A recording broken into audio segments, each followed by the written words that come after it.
Well, they could have a crack at the second verse of that song, and there is one too, by the way, and maybe even sing it twice. Look at this crowd shot's fantastic. A big contingent of Melbourne players there. But there's only one we want to speak to now, and that is the man who was the captain of the Melbourne Football Club. Every accolade you could possibly get for the Melbourne Football Club, Gary Lyon has next to his name. And now we cross to him as Fox Footy's very own, the former skipper in the Melbourne Rooms. Gary, over to you, buddy. How you feeling? It's quite unbelievable, Ed. The boys are going to go into a meeting and then we'll grab the big fella that just about ripped it to shreds. It was, I don't know about Brownie and Rui. I've never been one to get down to the rooms. I think sometimes when you've been a player and a long, long time ago, you can feel that it's not necessarily the right place for us to be. Then I've always felt like that, and I'm in here now, and I don't want to be dancing.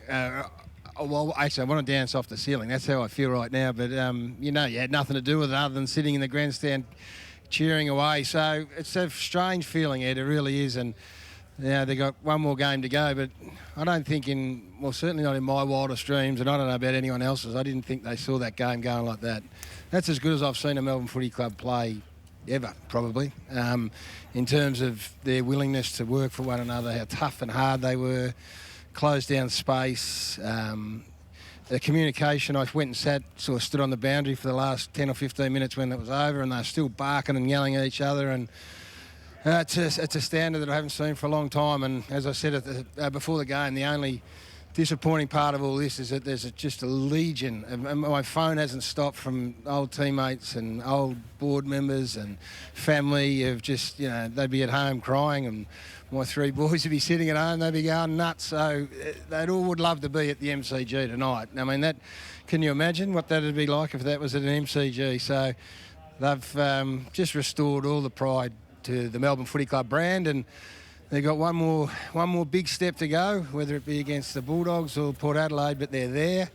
And it was just a surreal sort of a night tonight. I sat with Matthew Pavlich. I started laughing halfway through the third quarter when Max was doing stuff that Brownie and Revolt haven't even done. I just couldn't. I was just sitting there and we just started laughing. That's how we got you on camera. We got you on camera doing that. You're calling the shots for Channel 7 now, are you? I knew you were big, but geez, you're doing a good job there. You were the star of the show there. It was fantastic to see you. What was it like during that period for that 10-minute stretch when Max just ripped the game apart? It was crazy, Brownie. It was absolutely crazy. I mean, the two goals that they kicked just before half-time just reminded you of what they're capable of. And we know, we've got the greatest respect for that football side, and the way they did it in those two goals, you just thought, well, if they open this game up a little bit, are they going to be capable? And then I heard Nick say it. I mean, and that's probably the fatalist in you, sitting there going, can they? And it was crazy. I mean, it was going to the end that we were sitting. It was a procession, and they couldn't miss. They just could not miss out of the middle. All the big studs stood up and kept getting their hands on the footy. And then, as I said, Max was doing stuff that I just looked at it and went, "What? This is not right. You shouldn't have a 211-centimetre ruckman sprinting out of the middle and bagging them from outside 50 or snatching it out of the ruck and bringing it over his shoulder." So 5 in a prelim. I said to Pav, "Who's the biggest man? Who's the biggest name in Perth ever?" He said, "Bon Scott." And I said, "Well, he's bigger than Bon right now, Big Max. He's got him covered, the big fella. He's going to be a big story." As Bon used to sing, it's a long way to the top, and they get their chance these days. Nick? Guys, based on what you saw tonight, can you stand there confidently and say that it's almost irrelevant who they play and what the opposition do in 2 weeks' time? If Melbourne play that way, their destiny is in their own hands. I'd like to, and on the back of that, you can absolutely say that, but I just know that in your wildest dreams, could you imagine, you're never going to get that again next week, I don't think, because you've got a whole different opponent. But they're very, very best. We've said, and once the season got underway, we thought that it was going to be near or close enough to good enough, and it's close enough. Well, it's good enough to get them into a grand final right now, and that's just a comprehensive shellacking. And I tell you, we will laud Max to the ends of the earth, and Clayton and Petracca, and those kids were unbelievable today. I thought early in the game, Ben Brown was sensational. He's not a kid. I thought Spargo and Bowie and Sparrow, when he came on, they're just hard and tough. So they didn't have a passenger. like to love them. Looking at these pictures here, and it's always heartbreak, isn't there, with Adam Tomlinson and others. But yeah, that's a big night for the Melbourne Footy Club boys. That's a real big night, and they're going in the rooms and they're going to get reset. And I think I got, as I said, bigger than Bon Scott. Sorry, mate, it's not my spot. Get in here, my friend. What's your first reaction to that? As much as we want to think about in 2 weeks' time, like winning the prelim against an arch rival Geelong, with the year that everyone's had, we're all away from family, partners, members, supporters, friends, other staff members. They're all sitting back home watching us, and we felt a bit of responsibility to come here and do something. And we've given ourselves the best chance in 2 weeks' time to play whoever we're playing. And it's just. That's a turnaround of 2018 prelim. That's a turnaround of all this. But the 1964 drought that we all talk about, that's not over. That's definitely not over. We got another 2 weeks to be able to get that done. I was just talking to the boys here back in the studio, and they're talking about my phone just never stopped. You know, from the start of the game to the end, and you're talking about people who are back home in Melbourne and all around the country who would have travelled in a heartbeat if they could have got here. I mean, it is. Like, you've got a great sense of them, and you particularly leading the charge there.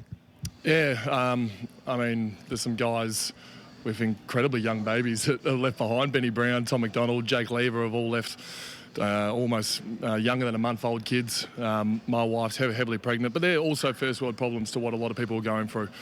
We feel a responsibility to be able to keep our job going. We've been able to fly over to WA, do 2 weeks quarantine, and now enjoy the sunshine for 2 weeks before this game. That's our responsibility to come out and perform, and to be able to do that the way that we did it the Melbourne way. We did it the way we've been playing all season. We're able to lock the ball in our forward half. We don't normally score that high, and we definitely don't have ruckman kicking goals like that. But to be able to keep them to such a low score, that's the Melbourne way, and that's what really excites me. Yeah, so from the one end, it's from an attacking point of view, we can talk about that in a minute, and I know we'll have to, but we'll bring it up. We will. Defensively, it stood up again, and then this is a Geelong side that had such dangerous forward force in whether it's Hawkins or Rowan or Jeremy Cameron, but you kept them. At one stage, it was 5 goals. They might have got a couple late. I didn't see it, but I guess that's the box that you want to tick most. Yeah, and watching Geelong GWS, I definitely saw the Radaglia inclusion as a real big strength of theirs. To have that presence in that down-the-line contest, and he's such a big body. So to have him, Stanley and Blitzarves was there in the second half to be able to jump at the footy and leave Hawkins and Cameron deep, I thought was going to be a genuine threat, and especially when Steve went down, came back on, but he was down for the majority of the game, and you see the likes of Harry Petty. I think he's still under 50 games, playing on Tomahawk, who is in probably one of the best form forwards of the comp. I was super proud of that effort. But yeah, we knew they were going to bring tools, but we were able to play our way, and you look at Spargo and Kysaiah Pickett and Alex Neal-Bullen and James Harms found his little mojo as well. So I think we're really set to attack whoever it is next week, who are both in really good form as well. I think we're set to play our brand of football. 5 from a ruckman in a prelim. That's like you've written yourself into the folklore. You know, in years to come, they'll be talking about it. They'll be replaying it. I mean, where did the 5 come from? You're not supposed to be doing that out of the middle of the ground. I know I don't want to embarrass you, but it was an extraordinary performance. You're in ripping nick. I'll talk about the first because I've got until 12, so you can take it. I'll talk about the first because that's the one. If I screwed that up, I'm probably going to the bench. Now, this one that was touched. You thought it was touch show up, and I've played on, but they've called to the mark. So as soon as the whistle goes and I've already played on, I've gone, I've stuffed this up, and I've pulled out a snap from 50, which is very rare, and I don't do that even at training. So that sort of got a bit of momentum, and then I was able to get Stanley was jumping really well at centre bounce to start, so I was able to get a bit of confidence in my own centre bounce jump, and then I was able to turn the tables on him a little bit and get the ball going forward, which if you take your mind back to round 23, it was a centre bounce game. We lost 5 centre bounces in a row and it cost us five goals. So we knew that was going to be a major part in this game, and we were able to get that momentum. Well, it's beautiful to see. I could talk all night, and I don't want to hold you up. You go and recover. It's just, the atmosphere right now is interesting. You know, like I come in here to the rooms and I'm thinking, I don't want to be over the top excited because I am, but you boys have got a really good handle. I'm looking around, boys just on their phones and probably getting back the messages that we've all had. So very much a focus on 2 weeks' time. Well, as much as I send the love back home, we've got a group of 45 players here, and it's one of the closest groups I've been involved in. And the best feeling that I had in that whole entire game was when I see Nathan Jones, Jake Melsham, Majak Daw, Sam Wiedemann running onto the ground after the game. That made me realise what I play footy for, and that I really just sat back and watched the 50,000 fans and seeing my mates run onto the ground that weren't able to play. And we know what Nathan Jones has done for the club. We know what Majak Daw's done this year. They're different stories, but that moment there is why I want to go in next week. As much as, yes, members back home, supporters back home, my wife, my family, your family, we all want to do it for them. I'm doing it for these boys as well. It's a beautiful story, mate. You made us all proud. Enjoy. Thanks, well mate. done. It's like a starstruck kid at the moment, boys. It's Maxi Gawn. We've had some great leaders at this footy club. David Neitz most recently. You go way back, Flower. He's just writing a whole brand new chapter. He's got such charisma. He's got a presence. Players gravitate towards him. It's a good story down here, lads. It is indeed. And Gary, well done to you tonight, mate. You might feel a little bit awkward there in the rooms, but I can tell you, I think you represent all your old mates, all the members, all the supporters who are watching right now, and they're feeling exactly the way you are at the moment too. So proud, so excited. Keeping the lid on it a bit as well, mate, but you're no imposter being in there, mate. You're one of the greatest Melbourne players of all time, and enjoy the next couple of weeks. It's Privilege to be here, Ed. For the first time ever, mate. 15 days you've got to wait. We've got another interview there. Do you want to speak to Jakey Lever while he walks past? Damn straight I will. Yeah, why not? You're in the grand final. Can you believe this? I mean, that was, as I said to Max, it's as comprehensive and as good a Melbourne team as I've seen play, I think. Yeah, absolutely, Gary. I think that I thought we set up the 2 weeks that we've had here really well as a footy club. Right from, once we won the Brisbane game, we knew we had a little bit of an advantage having a week off, and what the club did under the circumstances, being over here, you're in 14 days quarantine, the way that we train, the way that, not only the 23 that played today, but the boys that have come on the trip, the way they tested it out on Friday, it was almost like we were going to flip the team and they were going to play. They trained unbelievably. They set the standard, and for us, I thought that the first half especially was as comprehensive as you could want. You set it up early. Your back six is back 8, 10, however many it is, as a group within a group. Physically, we had a little scare with yourself, Stevie May as well. What can you tell us? Yeah, Stevie's fine. I thought he was done, but he come back out there in the second quarter, and then once the result sort of got to 70 points, I think that it was a great decision that they took him off, and it was a pretty easy decision. And myself, I just kicked someone's hand or kicked someone's leg or something. I don't know what it was, but no, I'm fine. Got through the game and feeling good. What do you think these next 2 weeks? I'm not going to hold you up either because I know you've got to get back to your recovery, but what do you think these next 2 weeks will hold? How will you play it? I mean, you had a good break leading into this, but the fact is it's uncharted territory. You'll only play 2 games in a month, basically. Yeah, I think that we probably set the standard how we did it last week. I think that it was a pretty good precursor for us. So, we'll look forward to, probably the first 3 or 4 days off, recovering, making sure that we get the right amount of training in early. But once we get to next week, it's just going to be a normal week for us. And, I'm sure there's going to be some festivities and everything that the boys can really take in. And we're just looking forward to hopefully training really well this week. And then whoever we get to play in 2 Saturdays' time, we're looking forward to it. Well played, mate. I was told I'm not allowed to hug anyone with COVID. So congratulations and enjoy the next 2 weeks. Thank you very much. No, back to you, Ed. I could talk to the whole damn lot of them, but Brownie gets a bit shirty if he doesn't get home by 11:30. Exactly. I think tonight he'll get dispensation. Good on you, Gaz. Well done, mate. Congratulations, and well done to you representing all the Melbourne fans, former players and officials in the rooms tonight. It's just been a pleasure to watch you in action, bud. Congratulations. Good on you, mate. Thanks, boys. Well done. Gary Lyon. It was worth the price of admission just to watch Gary, wasn't it? And good to see he's been let out of jail too. He only got out this morning. Exactly. So he's had a big 24 hours. Yeah, it's been a big 2 weeks for him locked in that hotel room, but he gets the ultimate reward now. He gets to see his beloved Melbourne Demons in a grand final. Yeah. So he's one of the lucky ones. He deserves it, though. I'm glad you said that.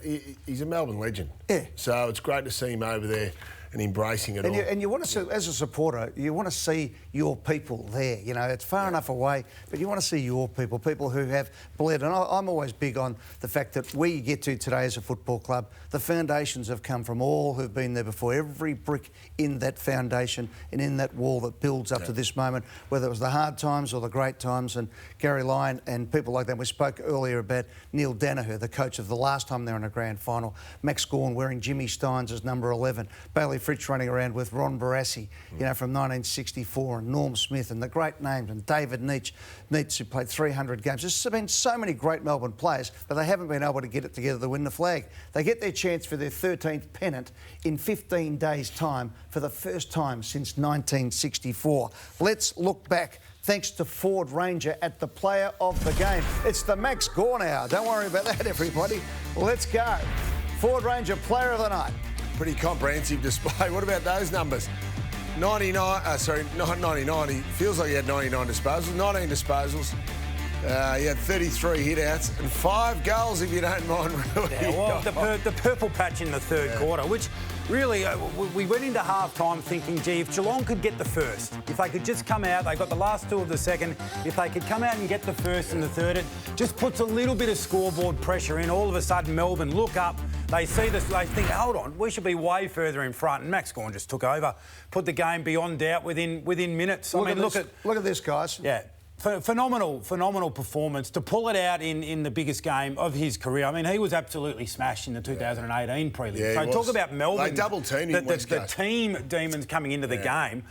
He would have had his own. Absolutely. Being the captain now, being the leader of this team, to come out and do what he did and so emphatically push his team into a grand final. It's the greatest feeling now. Because now you've got the best 2 weeks. Yeah. They don't just get to live it for a week, they get to live it for 2 weeks of your footballing life. Yeah. Feeling great about it too. Hey, here's a stat for you guys. We're talking this is something you were big on, Brownie. The record for points from stoppage is 108, and it was Geelong versus Melbourne in 2011 when Dean Bayley was sacked that day down at Geelong. Remember, they just absolutely smashed them. Well, tonight, Melbourne had 100 points plus 101 points exactly from stoppage, which was, you were all over it right from the start. Yeah, well, I suppose, look, we focus on the turnover game pre-game, which because is that's right Melbourne's to do. game. It is Melbourne's game, but what we didn't focus on, but Melbourne's strength in the last month, they've clearly been the number 1 team in the competition scoring from stoppages. So they had about a 5-goal difference between Melbourne and Geelong coming in, scoring from that source. 100 points tonight.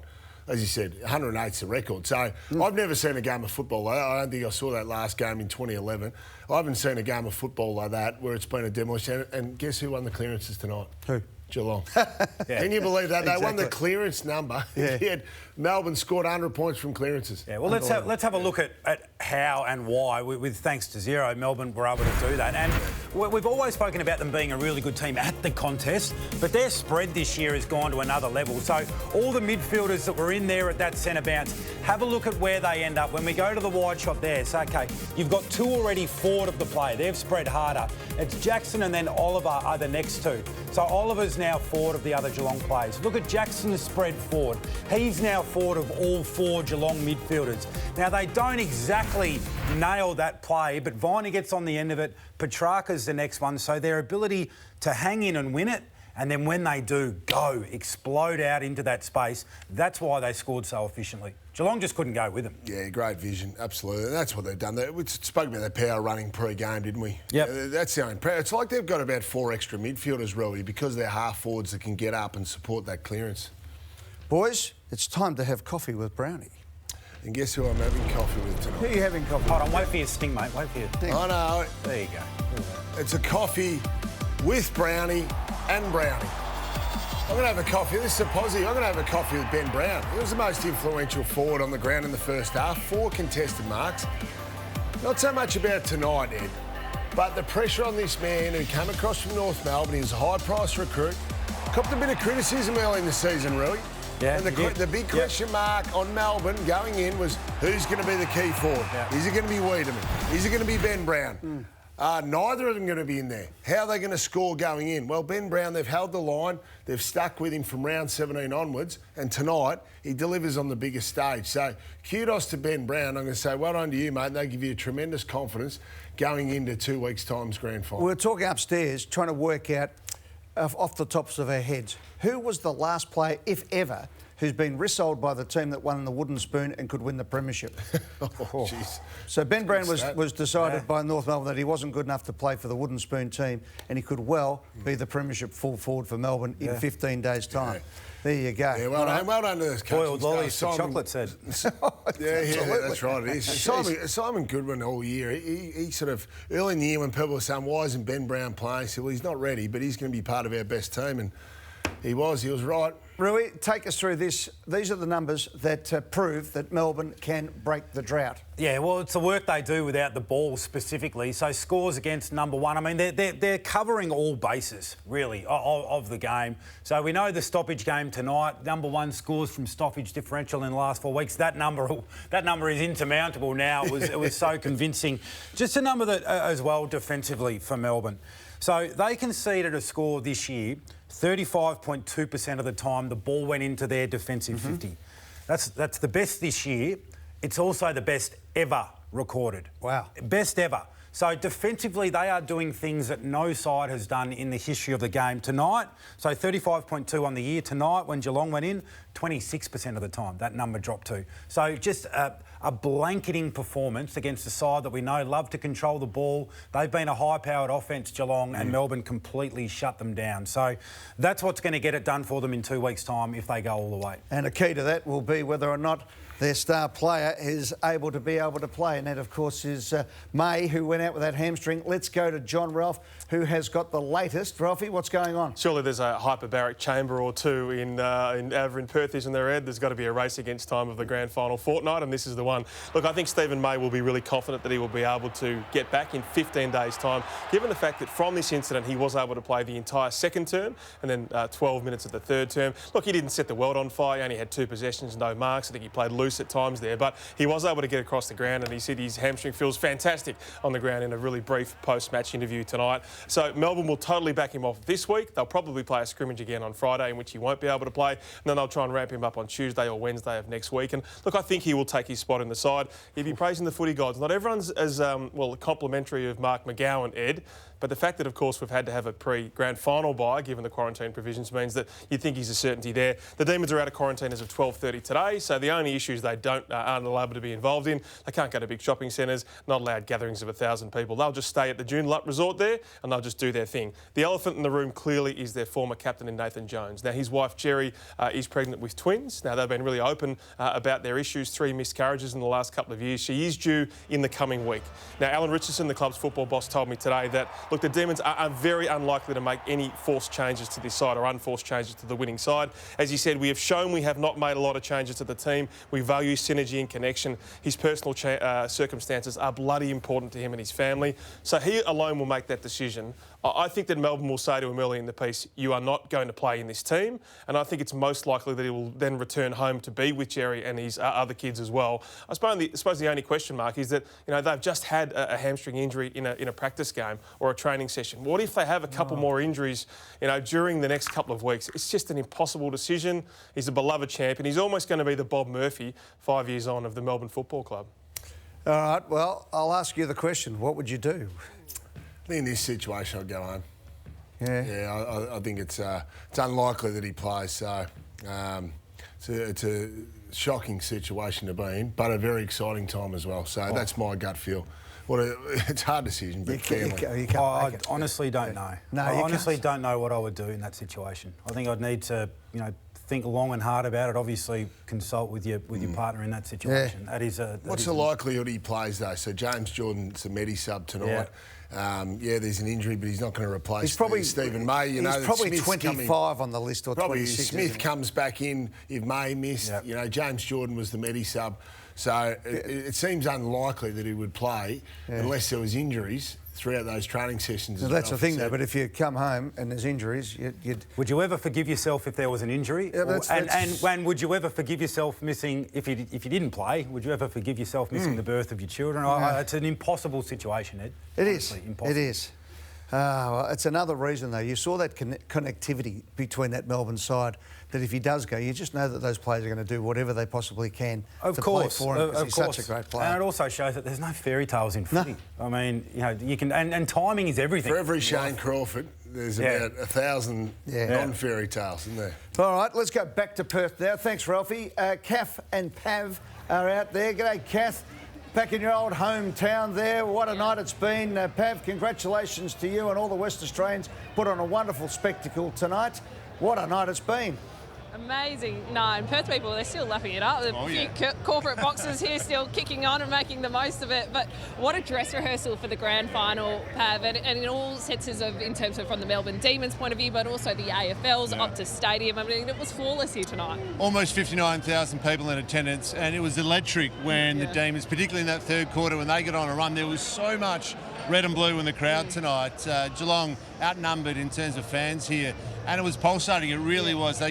Gawn, Gaz talked about him being the new Bon Scott. Well, he has got a following. They were cheering for every time he went near the ball, and I think it does show in a couple of weeks' time that the flavour of the underdog, perhaps.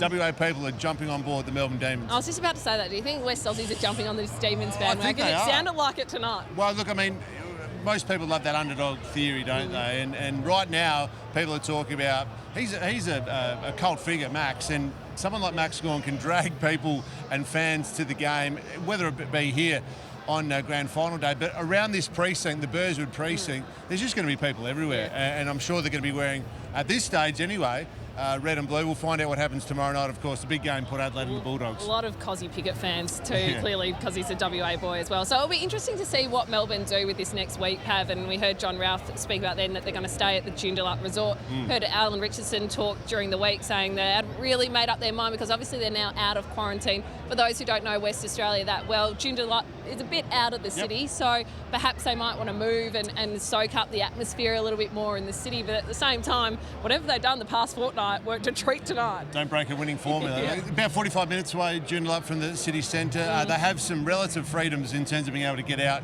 on that golf course area. So I think it's worked for them, and that would be something the leaders of the football club, the admin and the senior players would be talking about right now. Do we stick with that plan? Are we happy with where we are? Or, as you said, do we maybe get somewhere new that might be, as you said, soaking up the atmosphere? It's going to be a really interesting decision they make this week. What an awesome night it was here. Brilliant. How lucky are we? It was very cool. Very lucky indeed, Ed. So here we go. Melbourne have booked their ticket to the grand final of 2021. Tomorrow night, it is Port Adelaide and the Western Bulldogs.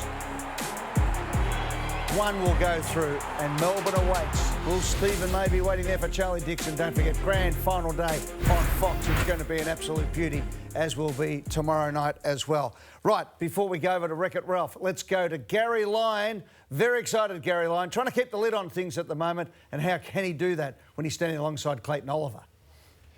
Well, I had the choice of anyone I could interview, so I had to get my man in here. Clayton Oliver's had another fantastic night. Clary, what about that?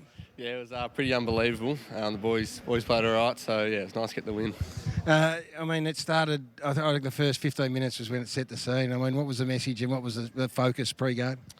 Obviously, the last time we obviously didn't get off to the best start, so yeah, we had the focus of getting off to a fast start and starting well. That's what we aim to do. So I think we kicked 5 goals in the first quarter, which was nice. Did you expect Selwood to come to you? No, we hadn't really planned too much about it. We just went over it briefly, and if we had a plan for that. So yeah, it was fine. Let the other boys get to work. What are you thinking when the skipper's kicking 5 and running out of the middle of the ground and banging them from 55? When he's kicking them from 55 on the run and he's doing that, I'm just sitting back and watching, really. I don't have to do too much, so I'm pretty stoked with it. I mean, your midfield's been fantastic throughout the whole year. I mean, you carry a fair burden, but your consistency's great, and physically you must be in pretty sound nick. Obviously Burjo's got all the boys running pretty soundly at the moment, so yeah, not too many injuries. But yeah, the boys just flying at the moment, and yeah, just stoked to get the win. Can you believe you're going to play in a grand final? Nah, it feels a bit funny to think about this then. So, dreamt about it as a kid. I think everyone has. So yeah, to be in it's just unbelievable, and hopefully there's one more win. Getting a great sense of everyone back in Melbourne or around the country that unfortunately can't be here, getting a sense that they are riding this wave like no one ever has. Yeah, absolutely. Our phone's been going off. I think all the boys are on their phone to their friends and family and partners. So, yeah, everyone's on the journey with us. Our supporters, fans, we appreciate your support. We obviously wouldn't be here without them, so, yeah, we appreciate it. A little issue of a Brownlow medal on Sunday week. Have you given that any thought at all? Nah, not at all. I've been focused on this game and, yeah, everyone's been focused on it, so we can sit back, enjoy the win tonight and then, yeah, get back to business in the next couple of days. Well said, mate. Beautiful performance and congratulations. Enjoy the next couple of weeks. Thanks for that. Appreciate it. Going to Gaz and Clary there, just sensational. I'll tell you what, he can start looking forward to Sunday night now because he might be a big chance for that Brownlow medal and then start to think about a grand final. The Chobani key moment of the match, and here's one for all the Melbourne fans out there. You ready to go? Put down the cheese knife right now and lift that claret up and go, you beauty, we're in the grand final.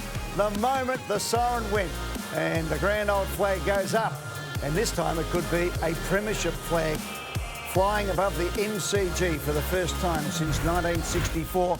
And you'd love this one, Brownie and Rui. In 1964, after they won that memorable 4-point victory over Collingwood, Ron Barassi and the team went into the bull ring and they marched around the top of the bar with the Premiership Cup, singing a song, holding it up. It's a long time between drinks, but I tell you what, it could be a big couple of months, not only in Perth, but when they open things up in Melbourne, if they can get up. Having said that, the Western Bulldogs and Port Adelaide have still got a bit to think about. Tomorrow's headline, Nick. Yeah, well, we all know bad news sells, boys. So this is the early edition too. We wrote the headline halfway through the second quarter. Geelong Gawn, and that is a good segue into Wreck-It Ralphie with a Geelong bent tonight, obviously. Well, we are an hour into about 6 months of recrimination, so we just tore up the sheet. We tore up the questions for Wreck-It Ralph. We thought we'd focus on Geelong. So I'll start with you, Nick. Does the Geelong game plan give Geelong any chance to win premierships? Do they need to do something significant? Because here are the finals losses. So 42, 43, 42, 50, 51. That's their last 5 scores in losing finals. In losing finals. Well, the evidence over a sustained period now would suggest that it's a style that gets them there and gives them an opportunity to win finals. But then when they actually get there and the pressure is at its greatest, Geelong don't want to play a pressure game. And we know finals deteriorate. Richmond were able to pull them apart with a style that deteriorated their game in the second half of the prelim and then the grand final, and Melbourne just wiped them off the park with the same sort of style tonight. So I think they need to make an adjustment, otherwise they're going to keep falling at the same hurdle. Brownie, start making some tough calls. So Lockie Henderson, he was to go on. Now I think if players like Nathan Kruger saw him playing on, they would probably leave for other opportunities, clubs like Collingwood.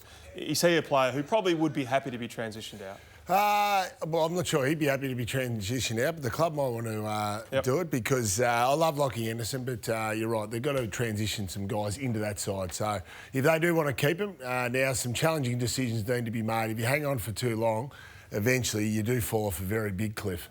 Nick, Reece Stanley, so he's about to sign a new 2-year deal.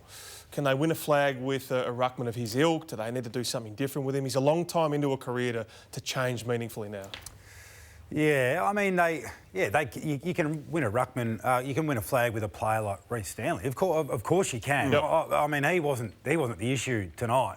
It was a collective performance, and it's always easy, I think, to sort of dance on a side's grave in retrospect. I mean, they've been incredible in giving themselves opportunity. I think Reece's final series so far has been pretty strong. Yep. His game in round 23 against Max Gawn was pretty strong. It was the rest of the game that let them down tonight. But they can win it with a player like him, but I think the adjustments need to come everywhere, not just in the ruck. Brownie, the big one is Gary Rowan. Now, he was hamstrung by the second half, but goalless in 5 of his last 7 finals.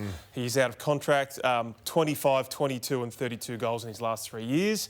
He just doesn't get it cut. Doesn't cut it in September. He hasn't been able to, has he? So I'd be surprised if they got rid of him, though. He kicks enough as a medium sort of hybrid forward. I think he's a match-up concern. if the midfield gets some supply. But tonight they just didn't have any supply. Wouldn't be happy about that finals record because we know he copes under pressure. He's kicked match-winning goals late in games. It's great last week. Yeah, it was good. Yeah, absolutely, very good last week. So I'd be surprised if he's not in Geelong colours next year. Ed, Chris Scott. So we keep hearing whispers that, Carlton might be interested. Steve Hocking, a massive fan of him. His first agenda item would be to sign him up past 2022. Is there any chance that Chris Scott leaves this club? Well, I don't know if Chris Scott needs to have a holiday, to be perfectly honest, because I think he's a great coach. But maybe it is time to have a break. If not, he keeps going. He's a really good coach. He's got, I think, a year on his contract. Yep. I don't think there's any reason other than the fact he might just say, I need a breather. I think what we have to, when you look at this, Geelong have played an extra month compared to just about everyone for the best part of 10 years. Last year, it was like 3 years, that COVID, and they hit the wall with, 10 minutes ago in the second quarter. They hit the wall this year. We've seen it happen all the time when teams just run out of puff and they fall off the cliff. And I think that's where Geelong is. I don't think it's necessarily the coaching or even... I just think they ran out of... They just hit the wall. Can I ask you one? Yep. Guys, there's probably been over $100 million spent on Condinia Park, GMHBA Stadium.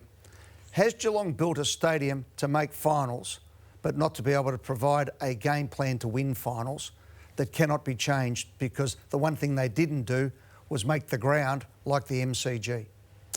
Yeah, I think the exception there is often, last year, OK? So they were able to play away from Cardinia Park. They were able to win. They were able to get 21 points up against Richmond. But, that's exception rather than the norm. Too often they have fallen or overinflated themselves with 15 wins at a home and away season, and they get to a final and they go 1 and 2 when everyone criticises. Yeah, this is the difficulty with Geelong over recent times is the correlation between regular season and post-season. It's so different. So we're looking for reasons. Is it the game style? Is it a game style predicated on the shape of the ground because it's narrow and easier to defend? So I don't think we have definitive answers on any of these things, but we're looking for reasons, aren't we? I think they built the game style more around what their athletic personnel and athletic talent is. They're not the quickest team, so they like to keep control. I saw them absolutely blow Richmond away halfway through the year on the MCG. So, and they've won 3 premierships at the G, probably in the last 15 years. But that was probably a slightly different game style. You need the personnel to play that quicker brand of football, unfortunately, and they just don't have it. Yeah, and they got 5 blokes, 32 or over by next year. Last one for me, guys. Will Patrick Dangerfield win that elusive flag at Geelong? I would say no right now. You look at the way Geelong are trending.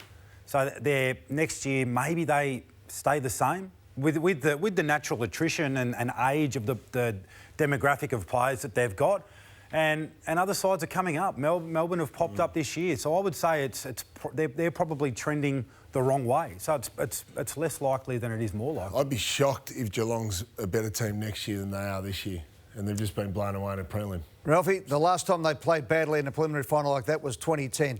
They won in 2011. Pressure's a privilege, and, when you play like this, you get criticised, but better to be in the ring than not. Exactly. Good on you, boys. Great job.